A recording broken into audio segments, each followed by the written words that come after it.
somebody for the last 100 years or so has really figured out how to send ripples down the line through time and space, and they've been messing with that. And it's a deep, deep secret. This particular drawing, which dates back sometime between 1890 and 1910, that Delschow did, of one of these flying machines from the 1850s, which was designed and allegedly constructed by one of the original members of the Sonora Aero Club, okay? And that man's name in the 1850s was Trump. A secretive group primarily of and led by German immigrants. And these guys designed, built, and flew, as I state, rudimentary contraptions. They called them arrows, and they flew them all around the countryside up there just west of Yosemite. And this was in the 1850s, in the decade before our Civil War. We know that Donald Trump's family, ancestors from Germany, immigrated here in the 19th century. Friedrich and Elizabeth Trump were both born in Kallstadt, Germany. In the 1880s, Friedrich ventured to North America, making a small fortune during Alaska's gold rush, operating restaurants and brothels. Was it possible that there's a connection between his family and this Trump guy in the 1850s Sonora Aero Club? Well, you know, if we just had that, it would be this interesting little quirky thing. But there's the rest of the story. Delschow started doing these drawings and paintings of these things, and he did several books of them. They've become kind of legendary. And at first glance, people say, they kind of chuckle a little bit, and they go, are you serious? Really? You know, what the heck? It's important to note that this dome shape here, okay, that's not a balloon. Okay, these are not balloons. Keep that in mind. Again, here's another one. This up here, these are not balloons. And again, these were the things that were being built in the 1850s and using a very interesting propulsion system. There's another one. Take a look at this one. Now, again, the 1850s. Okay? And look at these wheels. Now, this, of course, is, if you those of you who are engineers and such, I guess, you know, this is what the wheel looks like. This is in one position, but as you can see down here, this is another position that the wheel would, so it kind of moves. And the wheels, they're part of a magnetic type of device. We're talking about anti-gravity in the 1850s, okay? I put this up here to finally make it clear to you what I mean. I've been talking about, you know, what's this 19th century technology, okay, and how does it connect to the 20th century? Well, here you have the 1850s Aero by Charles Delschow, okay? This would be the equivalent of the Model T, right? A rudimentary proof of concept thing, all right? And then the 1890s airship, a little more sophisticated, but kind of like a 58 Buick, okay? Now compare the 58 Buick to the Model T, and you see the progression, okay? And then, of course, we have the famous, you know, I guess that's the S4 model or whatever, and that's a 1985 Porsche. So you can see what I'm talking about here when I say the 19th century thread that connects this airship mystery to the modern technology pretty clearly, I think. So the American group, 1862 to 1865, you had this period involving Solomon Andrews. He demonstrated an airship he designed called the Aeron to reporters of the New York Herald 3 times. He met with Abraham Lincoln, who was so impressed, he ordered Congress and his Secretary of War, Edwin Stanton, to make a determination on, you know, building these things, acquiring them. And this is all documented. Andrews was a real guy, and he really met with Lincoln and Stanton, and he really did show this airship. It was not a balloon.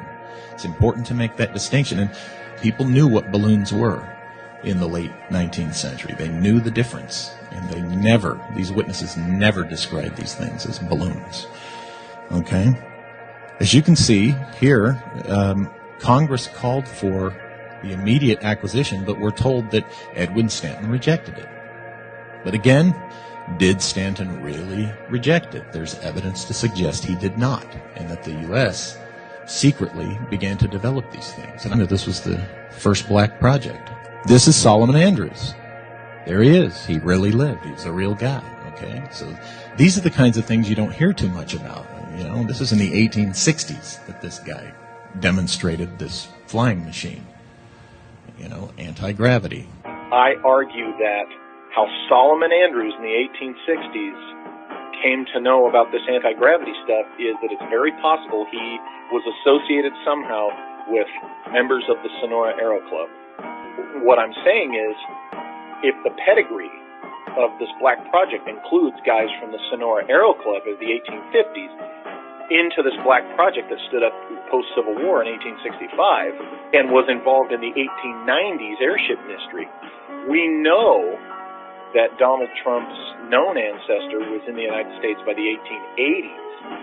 If he is also a descendant of the Trump and the Sonora Aero Club, it's very possible that that Sonora Aero Club Trump, you know, had some contact with or something to do with Donald Trump's ancestor that was here in the 1880s, and that there might have been a Trump involved in this 1890s airship mystery milieu. Okay? In 1896 and 7, hundreds of Western American newspapers reported mass sightings of fantastic winged airships performing maneuvers years ahead of the technology of the time. In some cases, the airships landed, and their pilots talked to witnesses. Most Americans assumed a secret inventor would soon take credit for the sightings, but no one who did so could prove ownership of a functional flying machine.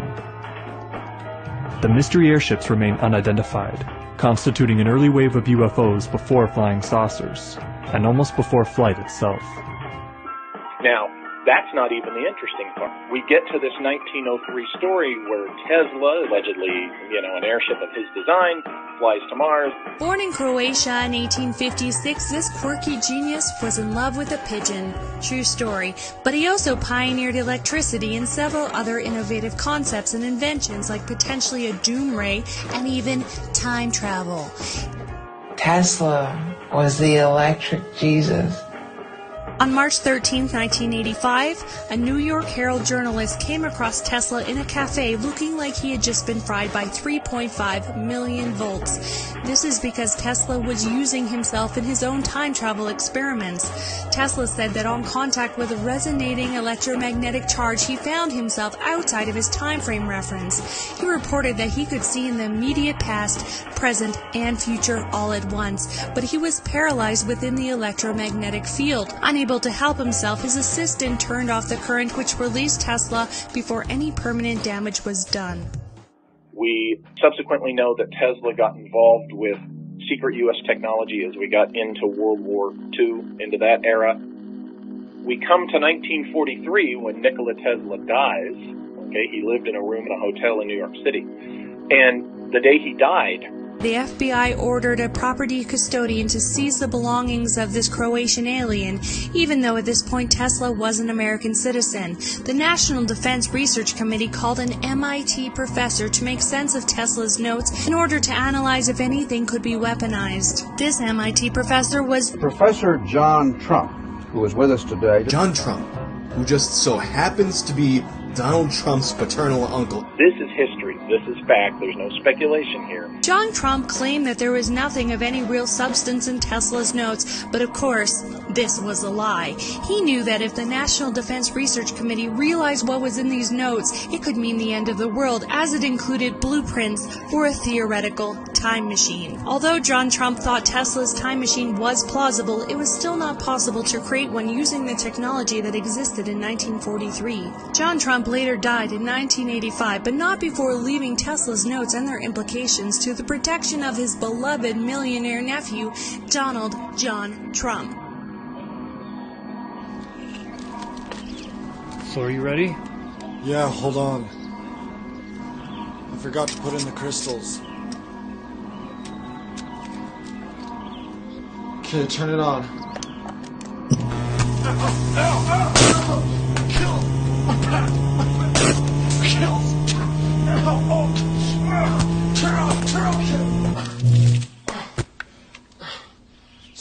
crap, it doesn't work.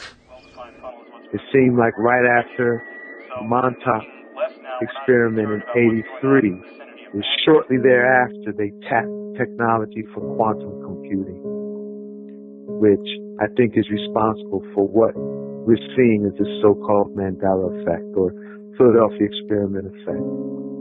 And we know that it was confiscated Tesla coils that were used on the Eldridge. When Tesla's technology was confiscated, it was taken up to MIT, who was the point man in charge for determining if it had military or economic viability. It was John Trump. Professor John Trump. Donald Trump's father's brother. And there's so many tangential things related to time travel and Donald Trump that we can't count it out just because it sounds really far-fetched. One thing is the children's book series on Baron Trump. Yeah. Go into the inner earth. Yeah. That's crazy. Next Saturday night, we're sending you back to the future. And then the Biff Tanner character in Back to the Future 2, who is like eerily reminiscent of this Trump presidency. Right. He's an egotistical asshole who owns casinos. And it is just crazy that the biggest time travel trilogy franchise of our time is closely connected to the idea of manipulating timelines by this particular character. And I agree with you. It's really wild, and people start looking at you like, why are you pulling from Hollywood to try to describe the real world? But like you said, the language of the muses, I mean, media, arts, that's kind of how they tell us things. So it's not that far-fetched. Exactly. And I think it works to their favor with the whole predictive programming and deconditioning, and it puts observant, aware ones in the position that when you say these things, it's like, oh, you watch too much Hollywood, or you're tripping, you're on some old other stuff. It makes it unbelievable to the masses, or unacceptable to the masses as reality, because they've been first exposed to it as fantasy or science fiction. Isn't it interesting that this guy, he takes on the two most powerful political families of the last 30 years, right? And they come across like flaccid, limp rags. Nothing they try works. Their hat is handed to them and they're told, thank you, bye-bye. Right. And then, you know, Hillary hangs in there, and look what a fool she's made to look like. You got to ask yourself, wow, who was powerful enough to render the Bush dynasty and the Clinton machine as impotent as they clearly became? I mean, look how soon Jeb was shot down. Oh my gosh, the tactics. This is a tough business to run for president. I know, you're a tough guy, Jeb. And we need to have a leader that is real tough. You're never going to be president of the United States by insulting your way to the presidency. Well, let's see. I'm at 42 and you're at 3, so Doesn't matter. Far I'm doing better. Doesn't matter. So far I'm doing better. What's interesting is every person who runs for president has a little mafia, we'll say, a little M. I don't mean the Italian mafia or the, whatever. A little M. They've got a powerful group, power group behind them. A seriously dark and shady family with long-standing connections to the deep state and shadowy secret societies such as Skull and Bones and Bohemian Grove. Is it possible that Bill and Hillary Clinton's rise to power was facilitated by brutally eliminating the competition? I got tickled last night hearing Hillary talk fondly of her dad's little business-making draperies. Did I miss something? And I got this from Bill Clinton. One of the reasons Bill told me he married Hillary was because of her dad, Hugh Rodham. And I said, why, Bill? And he said, well, don't you know? And I said, no, I really don't. He said, well, after Al Capone, Hugh Rodham and Dan Rostenkowski took over the Chicago mob. They were running the Chicago mob, and she says he was just a little drapery maker. And you got to ask yourself, okay, who was behind Trump? Was it the Russians? No, that's friggin' ridiculous, okay? I suggest, based on all the stuff we're talking about, this Trump and the Sonora Aero Club, his, Uncle John being the guy who got to see these famously mysterious Tesla papers. Think about that. John Trump's mentor is Vannevar Bush. Now, if you understand the history around the UFO file, Vannevar Bush is quite a significant player. As a matter of fact, he's the only person in that whole MJ-12 picture who we actually have verification that he was involved with this. Vannevar Bush is also from Boston, like Trump was, and he was the dean of the MIT School of Engineering, the founder of Raytheon, the science advisor to Roosevelt, Truman, and Ike. So on the scientific side, he's the go-to man. And when you are dealing with the UFO file, the science part is number one, because if you don't understand the science, you're not getting anywhere. What we have with Vannevar Bush being Trump's mentor, so he basically is aware of the UFO file and the UFO factor, because Vannevar Bush is the lead man on it. So, obviously his understudy is certainly going to know. I think that's important, one. But what's also important for us to consider, and is absolutely devastating, is the family tie-in. You've got this airship mystery history milieu. You've got Trump's involved in that. I suggest that that's who helped him confidently take on the Bush dynasty and the Clinton machine. This week we've heard the contention of UFO researchers that there's a secret government within our government. Clearly they're both willing to do ruthless things. How many more people are going to mysteriously die from absurd and ridiculous causes of death that just don't add up? They look like fools up against Trump's machine.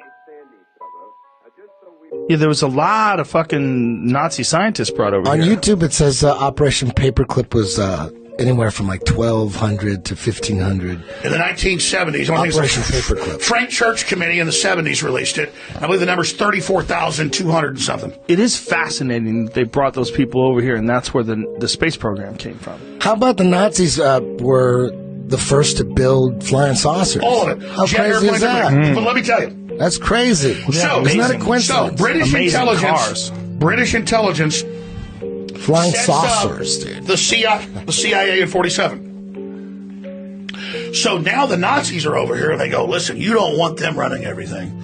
And they go to Eisenhower and they say, we want to launch a off-base breakaway civilization where you compartmentalize things, forget empires, and you have a new ruling class of technological elites, and then the elites are all in charge, the public's watching TV, and we'll give them widgets and foundation series type things to divert. This is all in the documents.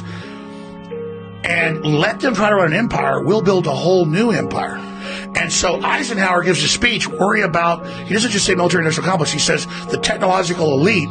He says you need to watch out about the scientists because he said no to the NASA plan when he found out what it was. What is it? It's a breakaway civilization where you don't try to run the whole planet. You siphon off resources and build a whole new advanced system, and then you play everybody off against each other and collapse it. So when I say, what is NASA? If we could take NASA back over, it's bigger than the CIA. It's the real government. The spaceships and the stuff, that's all PR. NASA is the real government? NASA, there were two breakaway governments, two shadow governments. And so you had one that was British run, and the Germans came to our own U.S. elites and said, hey, you always need a couple plans. They said, we've got all this on the drawing board. The EU, a plan to poison the food and water to get rid of the dumb people, a plan for off-world bases. We've got, by the way, we're taking hardcore drugs and we're in contact with aliens. How is They're giving us technology. It was the Germans first got in touch. Well, how'd they do it? They were really drugs. into the occult. Drugs. Yeah, really into the cult. That's what all the Indiana Jones shit is about. He had witches and shit around him at all times. Yeah, human sacrifices. Did you know that? No, that's real shit. Yeah. I also wanted to throw in a couple of elements of internet speculation here with this Trump saga. Sure. In several situations, we've seen fiction that mirrors real events and real covert projects. One well-known example would be the book about the mighty ship the Titan and its crash into the iceberg, written 14 years before the Titanic saga. Yeah. Well, a parallel theme comes up in this saga too, and I'm curious to get your thoughts on it, because in 1893, right in the heart of all this stuff, Ingersoll Lockwood wrote a book called Baron Trump's Marvelous Underground Journey. Ingersoll Lockwood and Tesla were both living in New York when the first book was written, 5 years after it was documented that Tesla first started to experiment with time travel. This is where Baron Trump goes back in time and gives Tesla his blueprints to the time machine before he even draws it. This completes the time loop that ensures time travel for the Trumps in the future. This is also where Baron Trump meets the author Lockwood, who writes this book. The same author also wrote several other books in this Baron Trump series, including one called The Last President, which describes severely polarized American crowds rioting, and the riots start at a hotel on Fifth Avenue. Could that be Trump Tower? Now, to add icing on this cake, the book describes the riots starting on the date of November 3rd, which just so happens to fall on the next election day in 2020. So if the German last name of the 45th president appears in series 4500 of the secret German airship drawings, what the hell is going on with this book series?